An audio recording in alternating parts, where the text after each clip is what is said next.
yes, I have ditched the green screen. There's really no reason to put gameplay behind me when I'm literally in Minecraft. Like, there is no reason to have gameplay behind me. Besides, I got the homie Hardy with me. Hardy's pretty cool. So, yeah, we're just chilling up here on these floating blocks. Don't mind how I got up here.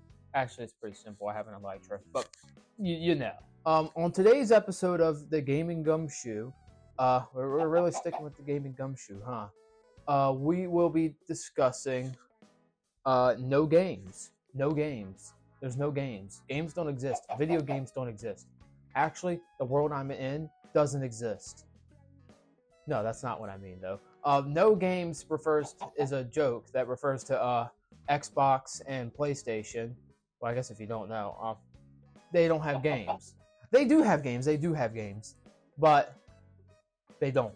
What I mean by that is, like, you go on there, and it just feels like there's nothing, which begs the question: why does it feel like there's nothing?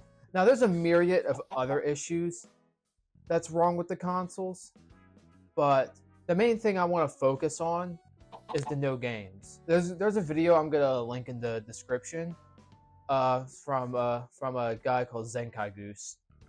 Made a really damn good video on it, and it's part of the reason why I decided to combine the Xbox and PlayStation video, because originally I was gonna have the Xbox and PlayStation video be separate, but then the more I looked into them, it's kind of like, or there's like no difference. Like, there's no differences. Are you Xbox and PlayStation because you have no games? Or do you have no games because you're Xbox and PlayStation? Like, that's what it feels. That's kind of the vibe we're going for here. Sit back, eat some stuff. I'm gonna yap for a while with my homie Hardy behind me. But let's go into some lore. Now, to preface this, I honestly couldn't find that much of a reason why there are no games. Well, okay, no. I know why there aren't no games. I know why it feels like that.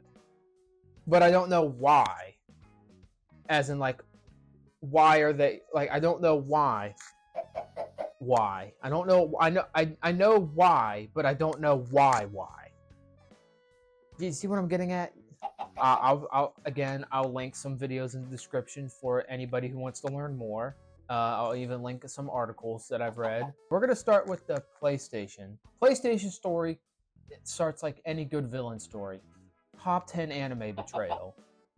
And they were betrayed by Nintendo. Now, I'm gonna say it right now, actually. They betrayed, like, yes, they were betrayed, but Nintendo had very valid reasons to do so.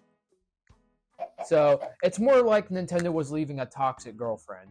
Using the knowledge that Nintendo gave them, what was the guy's name? Of fucking course I don't write it down. The father of the PlayStation, I'm pretty sure his first name was Ken. Let me look it up so I don't sound stupid. Isn't it crazy that they added Google into Minecraft? Mods are amazing. Okay, yes. Oh, I'm gonna get cooked for this. Ken Kataragi.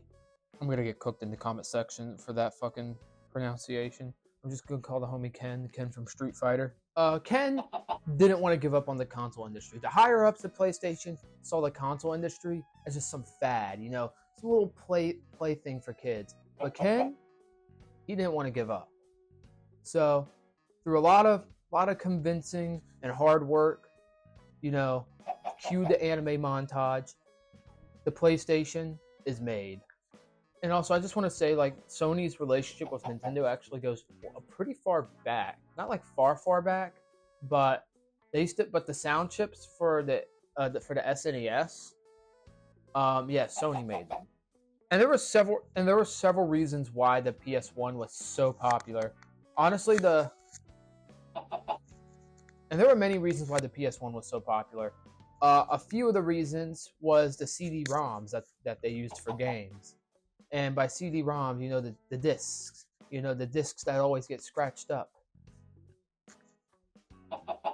And this was really good for developers because it could store way more stuff. For instance, Square. Were they just called Square? Or were they Square Enix yet? I don't know.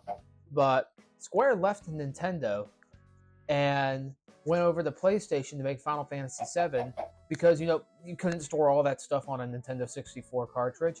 Shit, the game still had to be divided up into like three CD-ROMs. Like, I don't think it was two. I think it was three. Was it three? I have the game. I just don't have it with me, so I can't clarify. And another thing that made PlayStation really nice was the fact that it was pretty easy to develop for, because the way that you were to develop it was similar to how you would make games on the PC, which made making games on the PlayStation a lot easier for developers and just far easier to transition. Like, don't quote me on this, but it's pretty much like just making a game for the PC and then plopping it onto the PlayStation. It's not that easy, I know, but practically, devs are going to shoot me as well. I'm going to have a lot of ops by the end of this video, especially since the only PlayStations I own is the PS1 and the PS3. I don't own the 5. I don't plan on it either. Although I'm not going to lie, I do kind of like how it looks, but I don't plan on owning it. Xbox, my only experience with Xbox, I probably should have said this at the beginning.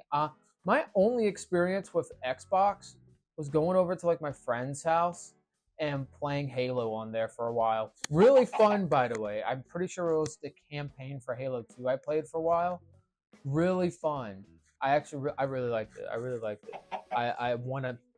It's probably the only reason why I want an Xbox.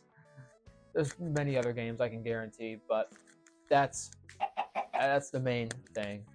And we're at the tail end of the lore that we're going to talk about here, but I just want to bring up Sony didn't make games. They made the Walkmans, they made cameras, video, audio. They made devices, knickknacks. So when they decided to get into the console industry, they had the realization, oh fuck, we need games. So they did what they're good at, business, and bought some companies, brought them in, and made deals, like exclusivity deals, and that's how they were able to get all those fucking exclusives and shit. But yeah, Sony pretty much had to rely solely on third-party developers to make their games. Now, yeah, they did publish games, of course, but they didn't make them themselves. Now, that's all I got for Sony. So now let's go ahead and transition to talking about Microsoft's background as an Xbox. Microsoft is the company that owns Xbox. Now, starting out, how like Sony is a company that makes hardware, devices, audio, video, stuff like that. Microsoft is in the opposite situation. They make software. They're known for doing stuff like that. And Windows, yeah, that's Microsoft. DOS, that's Microsoft. And even though yes, they made software, they didn't make video games. Let's make that clear. They did have some games that they would publish, like Flight Simulator. Like they had Flight Simulator, and they also had Age of Empire. I don't know. I was looking at gameplay for Age of Empire. I'm not gonna lie. I think I've just been fully corrupted by the ads I see on the internet, because it legit just looks like a Clash of Clans type beat game. A team of like-minded. During Microsoft's time, a few people, a lot of like-minded individuals, all had a liking for video games, and they were like, bro, we gotta make it. We're Microsoft. We gotta make a fucking video game console. This shit would be sick. And so, they pitched the idea for their video game console using the DirectX shit using the DirectX graphical software that Microsoft has. Is it a graphical software? I'm pretty sure it's a graphical software. The point of this new console they wanted to make was so that way it can be as powerful as possible for its time, so that way devs can just run wild and not feel restricted whatsoever. And another big thing about this console was that it was American-based. And why that was so important was because devs in America in a way, they could have a voice now. they can actually have a place to put their games on. PC wasn't as big at the time. Yeah, this was like a developer's big chance to actually like make games on a system. And so eventually the console was called the Xbox because, you know, DirectX, Xbox. I think it was going to be called something like the DirectX console. Something along those lines, but you know, I mean, that's a dumb name anyways. Just call it Xbox. That shit's hard. And shit, you should have saw the original version of that shit on what it was going to be. It was a literal X. It wasn't a box. It was just a fucking X. I'm not going to lie. I wish that continued. I wish that they just went with that. Not because it looks good. That thing is ugly as hell. But it would just be really cool to have a giant X. I just think it'd be really cool. Oh yeah, another thing about the Xbox. This is probably important, but it was ran off of Windows. Is that important for this conversation? I don't think... No, it's not important for this conversation. It is important to the console, though. It is important to the console, which made it easy, just like the PlayStation. Probably even easier to develop for. And, you know, everybody had it Windows. Oh, there's a lawsuit coming, isn't there? Yeah, eventually Microsoft got sued for monopolizing the industry because, to my knowledge, they pretty much all computers and shit had to have Windows. Like, it was a near requirement. And the U.S. government did step in, and they're like, no, you can't do that. That's bad. And, you know, Microsoft was on the verge of complete erasure. I think, like, the article that I was reading said something along those lines. The Wikipedia article.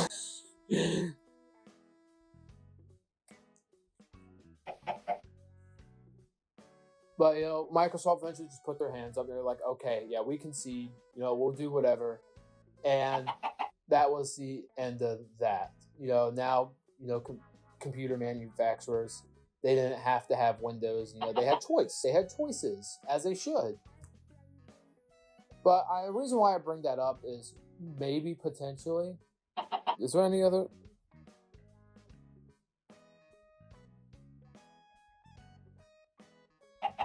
Yes. No, that's it. And there was like a bunch of other stuff in that article as well, in the wiki article that I read that was discussing this whole deal.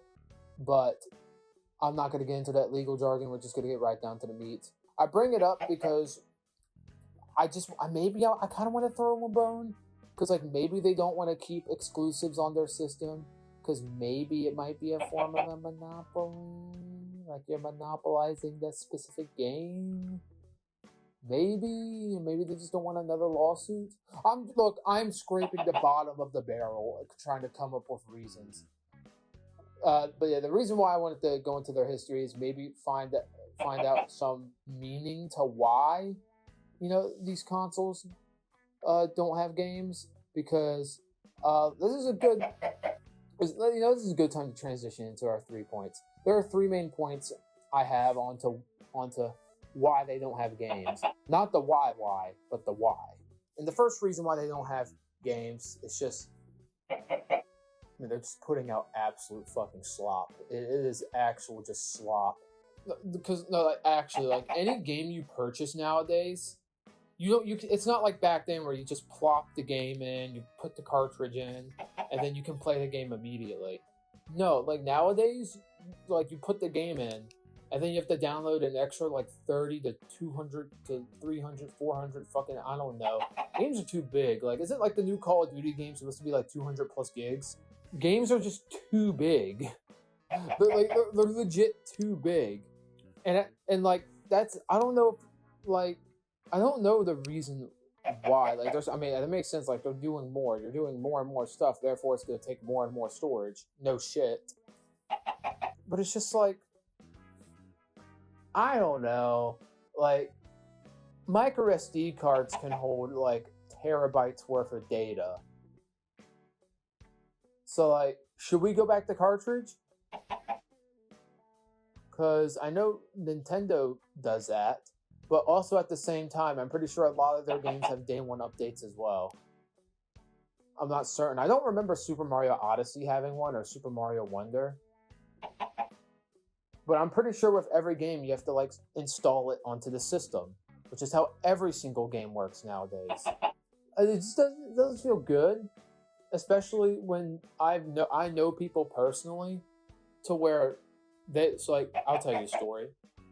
Back then, one of my friends lived with me and my dad because his dad lived with us for a while, and so he would come over, and he would also bring his friends, and his friends, one of his friends, he lived out in the sticks, like just deep in the sticks, and he had no internet pretty much. He had internet, but like literally, he's like we were sent pictures, fucking years. It would take years to it literally would tell him it would take years to download the shit. So he would come over to our house, bring his entire like PC and like consoles just to download the games he wants to play. And isn't that kind of fucked up? Like I can understand the PC shit because you're online, but the console shit, like you go to buy this game, but then oh shit, you gotta download the game. Like I bought the disc so I could play the game. Like I bought the disc so I can play the game immediately. Why do I have to get the disc and then download the game? And I get like it's probably for like faster load times and such, but I mean consoles back then could do that. Like on the Xbox and 360, like Xbox 360, PS1, fucking cartridges on the 64. Like once you download the games, is the disc even doing anything? Like, what's the point of the disc? Like, I like the disc probably has the ROM on there, probably. Like, I don't know. Like, as days goes on, I don't like. This is probably this would be for a future video, but I swear, as days go on, I swear, the less we own the media that we actually buy. And I know I brought this up, kind of, but I'm gonna bring it up again. The updates, the downloading shit, because like, dude, games just don't release finished. Like, when you bought a game, fucking I sound like an old head. Back in my day, I'm only 21, man. Oh my god, I'm hitting unk status. I'm 21 and I'm hitting unk status.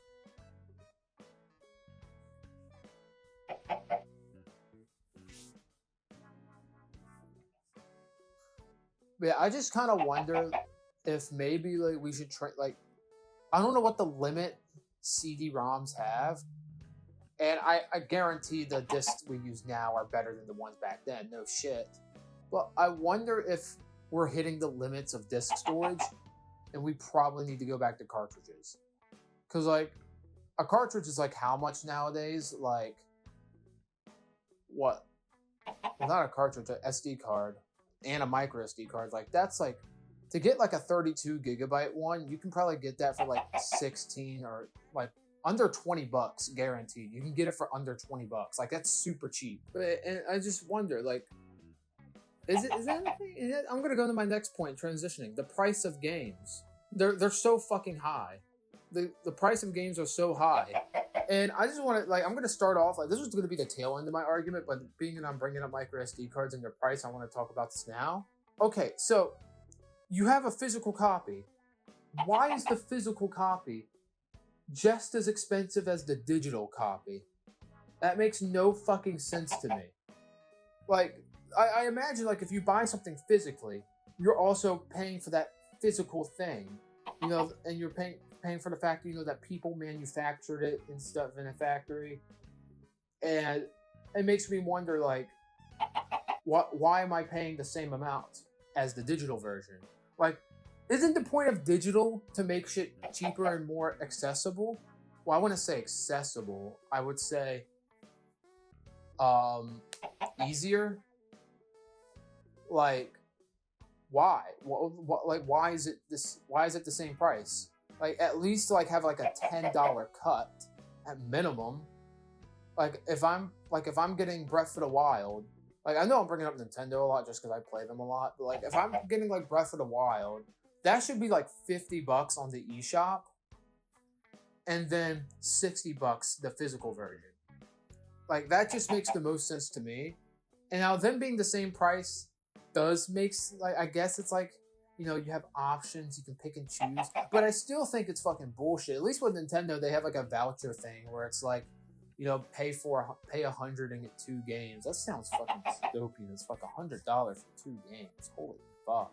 I guess that goes to my next point. I think $60 is even too much for a video game.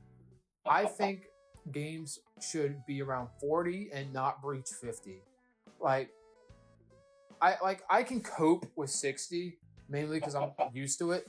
But there's many games that I miss out on nowadays purely because of that $60 price tag. And you think putting it up to $70 is gonna help? What? Holy cannoli! It's too much. It's just, $70 is way too much. Persona 3. I'm not touching that game with a 10-foot pole. I'm gonna wait till I figure out how to get the OG version. Especially with me hearing very mixed reviews from that game. So and that's a $70 game. If I'm paying $70 for a video game, I expect that thing to change my goddamn life. It's not Minecraft though. It ain't Minecraft. And Minecraft is what? I mean, at the time it was a $15 game, right? It was a $12 or $15 game when it came out. Now it's $30, but honestly, worth either way. But the reason why the $60 price tag got really popular is because of a franchise we all know, Call of Duty. Now, I never played Call of Duty. In fact, I had pretty strict parents growing up. They would not let me touch Call of Duty. I could watch people play it. And by watch people, I mean watch my friends who had it. My friends and my cousins, they played it. They all loved it. I never touched it. I was just wow, that's really cool. And then when I was given a controller, I absolutely sucked ass. I am really bad at first-person shooters, by the way. I am horrible at them. Unless I'm on PC, I'm decent. But yeah, Call of Duty was such a massive franchise back then. And to put it, and that's when they started doing $60. Now, I could be wrong about them starting the trend, but I'm fairly certain they're the ones that started the trend. Call of Duty was $60, right? Okay, maybe the price has gone. I just checked Steam. I know that's probably not how it was originally, but from what I hear, Call of Duty is what originated the trend. Again, I didn't say this at the beginning of the video. I highly advise that everybody does their own research, even if it's a professional saying it. By the way, I'm not a professional. I'm just a guy who's hyper fixates on video games. Now, I really hope $70 doesn't become the standard. I really hope $70 doesn't become the standard for video games, because I already hold out on getting video games purely for the $60 price tag. The Legend of Zelda Echoes of Wisdom. Is it Echoes of Wisdom? I think it's called Echoes of Wisdom. I want to play that game so fucking badly. It's $60. Every Nintendo game. And it... man, it just... I hate it. I want to play these games. I want to give Nintendo my money, just not $60 of it. I feel the games on standard should be $40. Still pricey, but not breaking the bank. Because to me, $60 feels like you're breaking the bank. $60 feels like I'm buying a tool from Home Depot, which I feel like tools from Home Depot are fucking cheaper. And then what makes it worse is these games that are $60, $70 will still come out broken, unfinished, still needing updates, and literally just being held together by goddamn Scotch tape. It's just bad. And I guaranteed, quote me on this shit, I guarantee you, in the next 3 to 4 years, if shit doesn't get better, we're gonna see $80 games or $75 games. Guaranteed. You can quote me on that. I can guarantee that shit. Does anyone else call their toes little Vienna sausages? I've been saying that recently, and I think it's pretty funny. But at this point, it doesn't really feel like companies are doing it to pay for all the people that put their blood, sweat, and tears into these games. And I could be wrong. Maybe they need way more money than we think. Because like video game development is expensive and taxing. So I understand that. I don't know if it's millions upon millions upon millions of dollars worth of taxing, but you know. I don't know, money laundering maybe.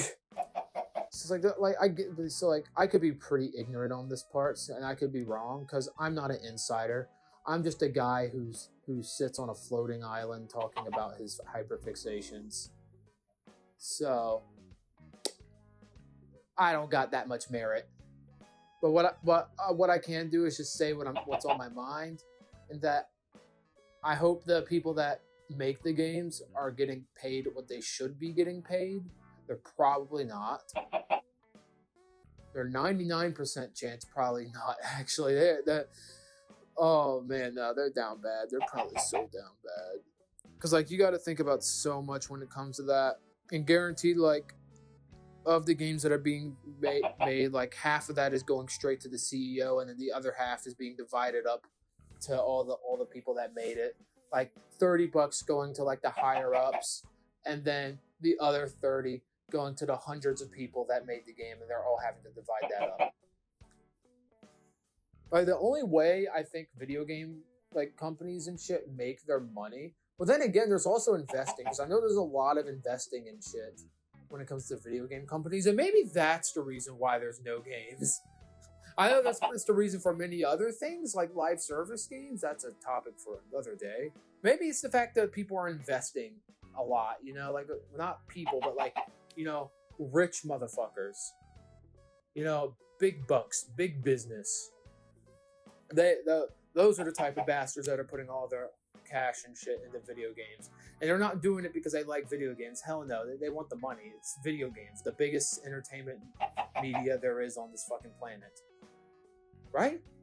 Yeah. I think I'm right. Alright, now the last point I want to make is one I think is pretty important.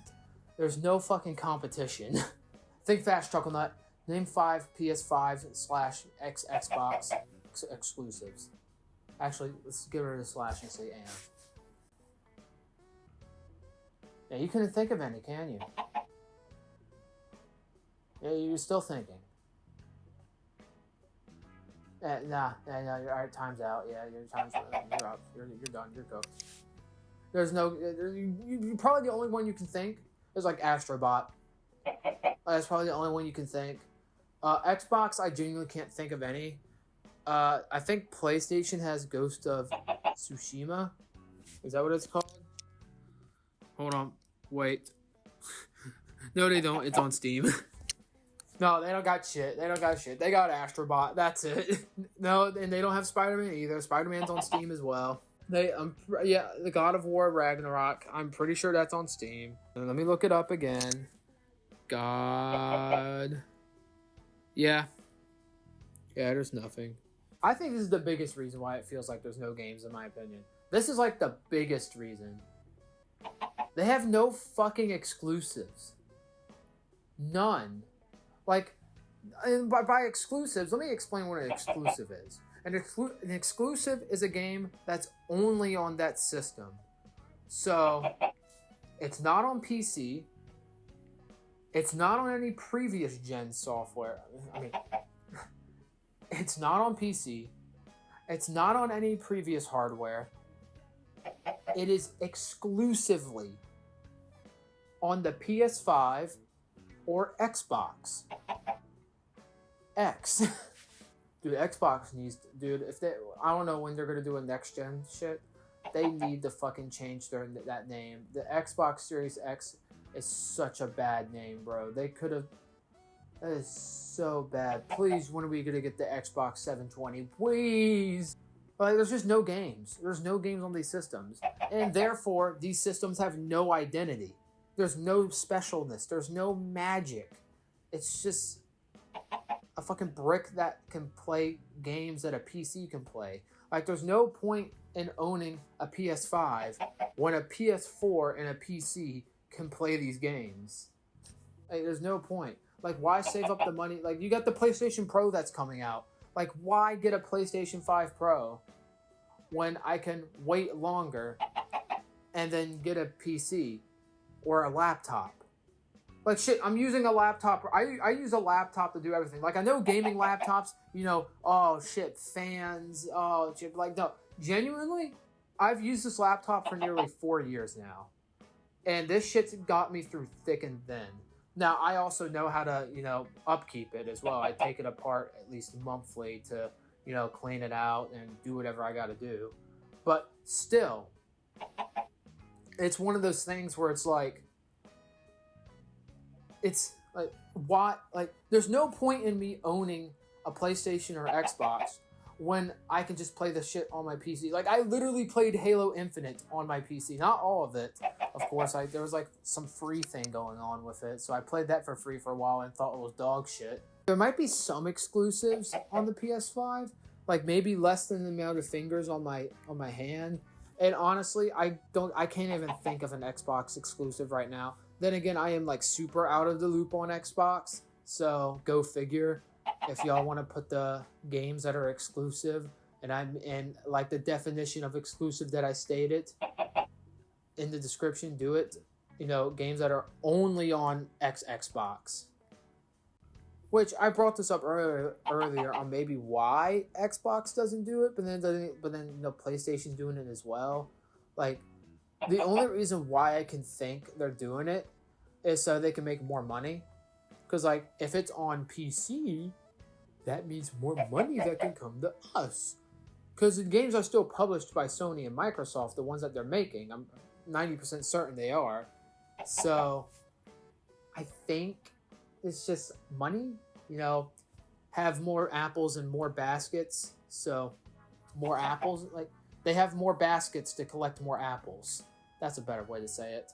But then the issue is that, you have more baskets for more apples, but you know, now what basket do the people want to pick? Do they want to pick the small basket that has apples in it, but like, you know, it's not that fancy of a basket, but the other basket has fucking Wi-Fi and Bluetooth speakers hooked up to it? That's the PC. Like, and there's no, and like, yeah, that basket is more expensive and stuff, but like, where the fuck am I going with this basket analogy? Like, but let's go to Nintendo. Let's go to the Nintendo Switch. That console has fucking personality. Oh, damn. Sorry, if you're wondering why I haven't moved from the spot the entire time, I'm actually sitting on a Nintendo dildo as we speak. But like, well, you got like Super Mario Odyssey.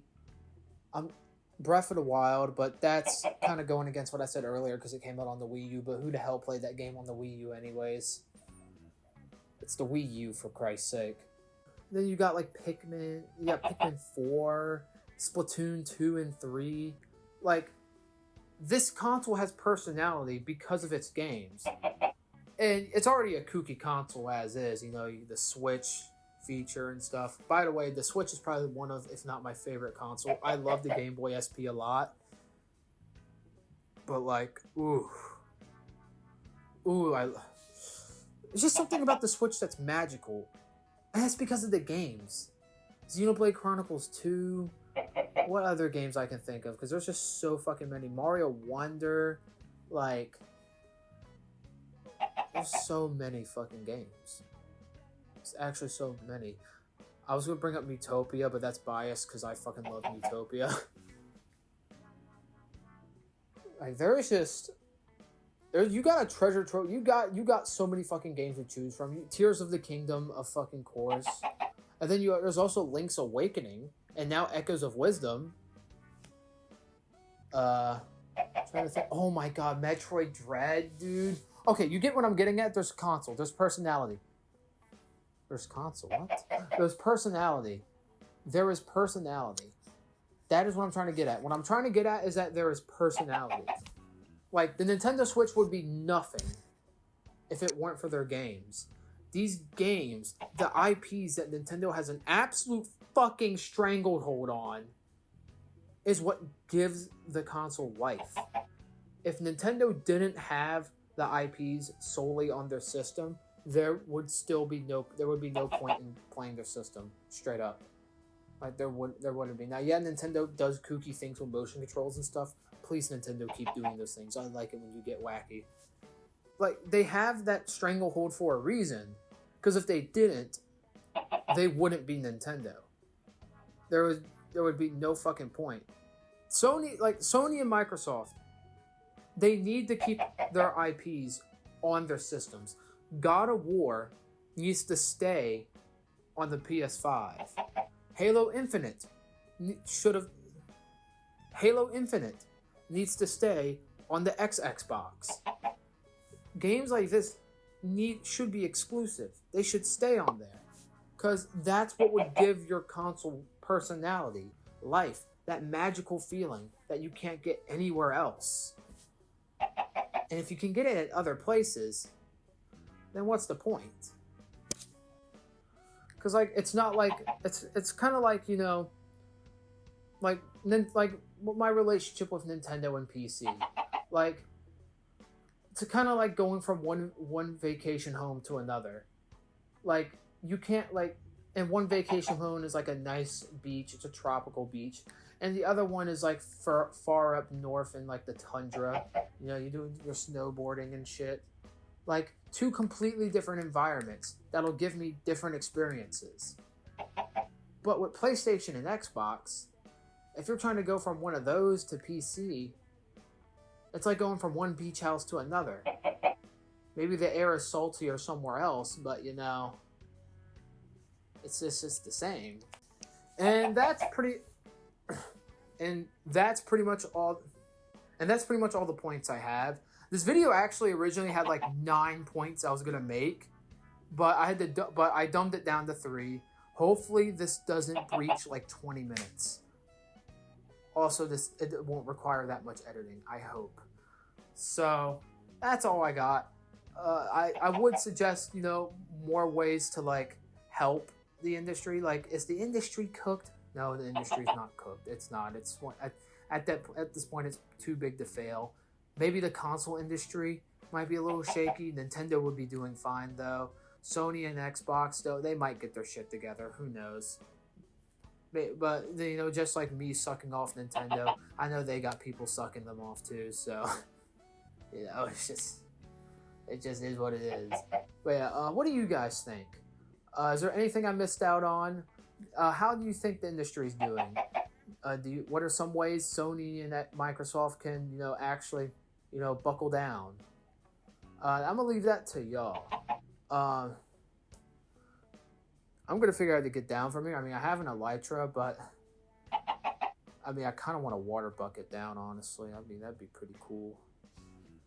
So, yeah, I'm gonna debate the options on doing it the cool way or the safe way, and you know, just go do my thing after that. So thank you all for listening to my ramblings. If you like what I do, please like, please comment, please subscribe. Man, it feels weird saying those things still. And because, you know, it'll help me out. Share me around, you know, you just do it, help a brother out, you know. But you don't have to if you don't want to. That's completely up to y'all. I'm just here to ramble about my favorite things. And y'all, and you know, if you stuck around this long, then you know you're just here to listen. I don't expect much from y'all at all.